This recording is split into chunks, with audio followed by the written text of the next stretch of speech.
अस्सलाम वालेकुम 10th class. उम्मीद है कि आप सब खैरियत से होंगे। आज हम लेक्चर नंबर 14 एक्सरसाइज 5.4 का क्वेश्चन नंबर 3 पढ़ेंगे, जो कि बोर्ड के पेपर में अक्सर इन्हीं में से एक शॉर्ट क्वेश्चन पूछा जाता है, बहुत ज़्यादा है।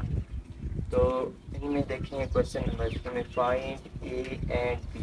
तो हमें ए और बी की वैल्यू फाइंड करनी है, A part, B part, C part. Total इनके 3 पार्ट हैं। तो सबसे पहले हम पार्ट नंबर ए को देखेंगे, जो कि हमें गिवन है a -4 b -2 is equal to 2y। तो ये पेयर ऑर्डर पेयर की फॉर्म में है। तो इनको कैसे सॉल्व करते हैं, ये ऐसे समझ लें x एलिमेंट है हमारे पास, ये y। जो पहला एलिमेंट होता है वो x होता है, दूसरा y। तो इसी तरह यहाँ से ये भी x होगा और ये y होगा। तो मतलब जो x है इनको x के इक्वल रखेंगे, जो y है इनको y के इक्वल रखते हैं।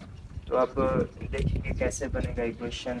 तो जो x है पहला एलिमेंट, इसको पहले के इक्वल रखना, जो दूसरा होगा इसको दूसरे के इक्वल। तो हम यहाँ पर लिख सकते हैं a-4 इज इक्वल टू, यहाँ पर रखेंगे 2। इसी तरह दूसरे को दूसरे के इक्वल रखते हैं b-2 इज इक्वल टू 1। तो यहाँ से हमें ए की वैल्यू को फाइंड करना है और यहाँ से बी वैल्यू को। जो वैल्यू को फाइंड करना है उसको लेफ़्ट साइड पर छोड़ देंगे, बाकी साइड सबको राइट पर ले जाएंगे और इनके साइन को चेंज करते हैं। तो यहाँ पर लिख सकते हैं 2। अब ये माइनस है तो इक्वल के इस साइड पर आकर बन जाएगा प्लस। तो ए का जो वैल्यू आ जाएगा वो आ जाएगा 6।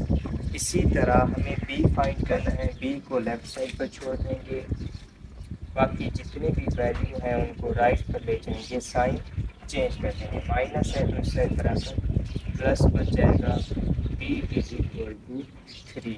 तो हमें ये दो वैल्यू फाइंड करने थे, ए और बी, जो कि हमने फाइंड कर लिया। यहाँ से आप एक लाइन बना दें।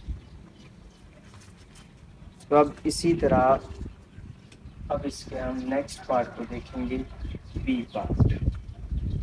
बी पार्ट है हमारे पास 2a plus 5 3 is equal to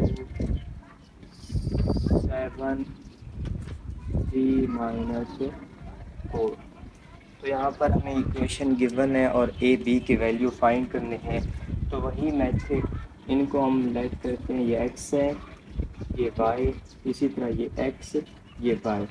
ये ऐसे समझ लें x है और y, x और y। तो जो x होगा उनको x के इक्वल रख के इक्वेशन बना लेंगे, y को y के इक्वल। तो रखते हैं 2a plus 5 is equal to x के इक्वल रखेंगे, इसी तरह y को y के equal 3 is equal to b-4। तो अब यहाँ से हमें ए बी की वैल्यू फाइंड करने हैं। जो वैल्यू फाइंड करना होगा उनको छोड़ देंगे उसी साइड पे। 2a is equal to 7 plus 5 है, जब इसको इस साइड पर लेंगे तो माइनस हो जाएगा। 2a इज इक्वल टू 7 में से 5 निकालेंगे 2। तो ए के साइड पर 2 है तो 2 को और साइड पर डिवाइड करें, क्योंकि हमें तो ए चाहिए। ए इज इक्वल टू 2 से कट हो जाएगा, तो ए का जो आंसर आएगा वो 1 होगा। अब इसी तरह हमें इस इक्वेशन में से बी को निकालना है। तो प्लस में है तो बी को राइट साइड पर छोड़ दें, इसको इस साइड पर जब ले आएंगे तो 3 + 4 इज इक्वल टू बी। तो ये हो जाएगा b is equal to 7।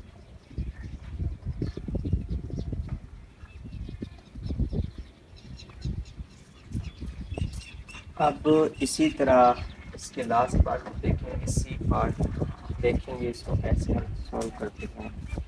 C part हमें गिवन है 3 माइनस 2a, 3 माइनस 2a, इसी तरह b माइनस 1 और a minus 7 to b plus 5।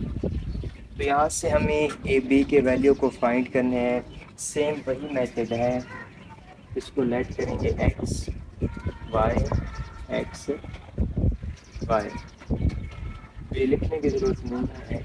X Y है हमारे पास, ये एक्स है और वाई। तो एक्स को एक्स के इक्वल रखेंगे, वाई को वाई के इक्वल। तो यहाँ से लिख सकते हैं आप 3 minus 2a is equal to a minus 7। तो y को y के इक्वल रखेंगे, b minus 1 is equal to 2b plus 5। तो पहले स्टेप में हमने क्या किया, x की वैल्यू को लिख लिया, इक्वल का साइन लगा के फिर x की वैल्यू को लिख लिया। इसी तरह y के वैल्यू को लिखने के बाद इक्वल का साइन, फिर y की वैल्यू को। अब यहाँ से हमें x और y की वैल्यू को फाइंड करना है। x y फाइंड करना इंतहाई आसान है। तो कैसे करेंगे, तो a के तमाम वैल्यूज़ को लेफ्ट साइड पर ले आए, ये बन जाएगा -2a, प्लस है तो इस साइड पर आकर -a, ये -7 प्लस 3 है तो इस साइड पर जाकर -3 बन जाएगा। अब जब भी दो वैल्यू माइनस में आ जाएं तो वैल्यूज़ उनके प्लस हो जाएंगे और साइन उसके साथ माइनस लगेगा। वैल्यूज़ को प्लस करेंगे, साइन माइनस का लगा देंगे। हमें तो a चाहिए, यानी कि -3 को यहाँ से ख़त्म करना है। तो -3 को बोथ साइड डिवाइड करेंगे तो ये कट हो जाएंगे, a इज़ इक्वल टू, ये भी कट हो जाएंगे 10/3, ये इसका होगा आंसर। इसी तरह हमें b को फाइंड करना है। तो b को लेफ्ट साइड पर ले आते हैं, b +2 है तो इस साइड पर आकर -2 बन जाएगा। ये +5 पहले से लिखा हुआ है, माइनस का नहीं इक्वल टू साइड पे ले जाएंगे +1। तो यहाँ से 2b में से एक b निकालेंगे तो माइनस का b बन जाएगा इज इक्वल टू 6। तो हमें तो b चाहिए, यानी कि माइनस के साइन को चेंज करेंगे, इस साइन को क्या कर देगा चेंज, ये बन जाएगा -6। तो इसी तरह हमने b का भी वैल्यू फाइंड कर लिया और यहाँ से a का वैल्यू भी फाइंड कर लिया। तो लेक्चर नंबर 14 के अंदर हमने क्वेश्चन नंबर 3 डिस्कस किया है, जिसके 3 पार्ट हैं, जहाँ से इसमें से हमें a और b के वैल्यूज़ को फाइंड करने हैं। दो इक्वेशन इसी तरह हमें गिवन होते हैं। जो ऑर्डर पेयर होता है, जो पहला एलिमेंट होता है उनको x कहते हैं, जो दूसरा एलिमेंट होता है उनको y। जैसे कि ये पहला एलिमेंट है, इसको x कहेंगे, ये दूसरा एलिमेंट है y, इसको x, इसको y। तो x को x के इक्वल रखते हैं, y को y के इक्वल। तो इस तरह हम a b की वैल्यू को आराम से फाइंड कर सकते हैं। तो क्वेश्चन नंबर 3 में किसी भी स्टूडेंट को कोई भी इशू हो तो कमेंट सेक्शन में पूछ लीजिएगा। इंशाअल्लाह मिलते हैं नेक्स्ट लेक्चर में। अल्लाह हाफ़िज़।